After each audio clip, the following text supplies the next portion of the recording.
জামাতের আমির খাইছে ধরা, জামাতের আমির খাইছে ধরা। বলছি সৈয়দপুর বিমানবন্দরের জামাতের আমির, সৈয়দপুর জামাতের আমির 50 লক্ষ টাকা সহ আটক হয়েছে পুলিশের বা আইন শৃঙ্খলা বাহিনীর হাতে। এখন জামাতের পক্ষ থেকে বলার চেষ্টা করছে যে তিনি ব্যবসায়িক মানুষ, ব্যবসায়িক পারপাসে ব্যাংক থেকে 50 লক্ষ টাকা তিনি নাকি উঠিয়েছেন।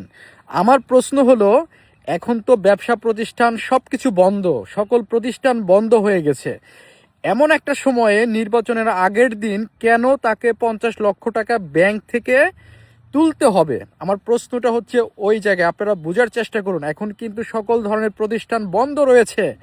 জামাতের নেতা কি পারতেন না সেটা আরও 5 দিন আগে উত্তোলন করতে বা নির্বাচনের পরে উত্তোলন করতে? ঠিক তাকে কেন এখনই উত্তোলন করতে হবে? কালকে হচ্ছে নির্বাচন। যেহেতু আমরা জানি যে বাংলাদেশের মতো একটা দেশে টাকা দিয়ে ভোট কেনা হয়, 1 লক্ষ 2 লক্ষ টাকা তুলতে গেলে টাকা পাওয়া যায় না। সেখানে জামাতের আমির তিনি 50 লক্ষ টাকা ব্যাংক থেকে তুলেছেন। ঠিক কালকে নির্বাচন, আজকে তিনি সৈয়দপুর বিমানবন্দরে আটক হয়েছেন। জামাত ইনিয়ে বিনিয়ে যত ধরনের কথাই বলুক, জামাত যে দেশের বিভিন্ন জায়গায় টাকা সহ আটক হচ্ছে পুলিশের হাতে, সাধারণ মানুষের কাছে, সেটা তো স্পষ্ট। আপনারা শত শত হাজার হাজার ভিডিওতে দেখেছেন। শুধু এই 50 লক্ষ টাকা নয়, এরকম অসংখ্য ভিডিও জামাতের অনেক নেতা আজকে আপনারা দেখেছেন হাজার হাজার ভিডিওতে জামাত কিভাবে টাকা বিতরণ করতে গিয়ে বিভিন্ন জায়গায় জনগণের কাছে, আইন শৃঙ্খলা বাহিনীর কাছে আটক হয়েছে। সেই ভিডিওগুলো কিন্তু আজকে সোশ্যাল মিডিয়ায় ভাইরাল হয়ে গেছে। সৈয়দপুরের কাণ্ড শুধু নয়, জামাত হয়তোবা একটা স্ট্যাটাস দিয়ে বা ব্রিফিং করে তারা এই ইস্যুটাকে ঢাকতে পারবে, কিন্তু দেশের আনাচে কানাচে, ওয়ার্ড থেকে ইউনিয়ন, ইউনিয়ন থেকে জেলা, উপজেলা, প্রত্যেকটা জায়গায় জামাত অস্ত্রসহ, টাকাসহ, বিভিন্ন অবৈধ অস্ত্রসহ ভোটকে প্রভাবিত করা যায়, এই ধরনের আলামত আপনারা দেখেছেন। যে সাধারণ মানুষ বিভিন্ন জায়গায় জায়গায় কিভাবে জামাতের নেতাকর্মীদেরকে আটক করেছে গতকাল রাত থেকে এখন পর্যন্ত, সেই জিনিসগুলো কিন্তু স্পষ্ট।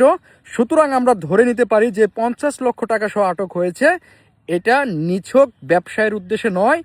এই টাকা দিয়ে তিনি ভোট কিনতে চাচ্ছিলেন। তিনি যে কেন্দ্রে নির্বাচন করবেন বা যে কেন্দ্রে জামাতের হয়ে নির্বাচন করবেন, তার পক্ষে এই টাকা জনগণের দেওয়ার জন্য অথবা আইন শৃঙ্খলা বাহিনীকে প্রভাবিত করার জন্য এই টাকা উত্তোলন করেছেন বলে মানুষ মনে করছে। এবং মানুষ ধিক্কার জানাচ্ছে জামাতকে, যে জামাত ন্যায়ের কথা বলে, ইনসাফের কথা বলে, সৎ লোকের শাসনের কথা বলে, জান্নাতের টিকিটের কথা বলে। সেই জামাত আজকে লক্ষ লক্ষ কোটি কোটি টাকা দিয়ে মানুষের কাছে ভোট কিনতে যাচ্ছে, মানুষকে প্রভাবিত করতে চাচ্ছে। ভোট তারা চুরি করার নানা ধরনের ষড়যন্ত্র করছে, ব্যালট সিল সহ বিভিন্ন জায়গায় আটক হচ্ছে।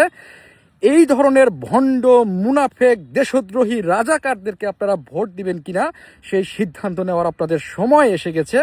দেশবাসী সিদ্ধান্ত নিয়ে ফেলেছে, এই রাজাকারেরা কোনোভাবে ক্ষমতায় আসতে পারবে না।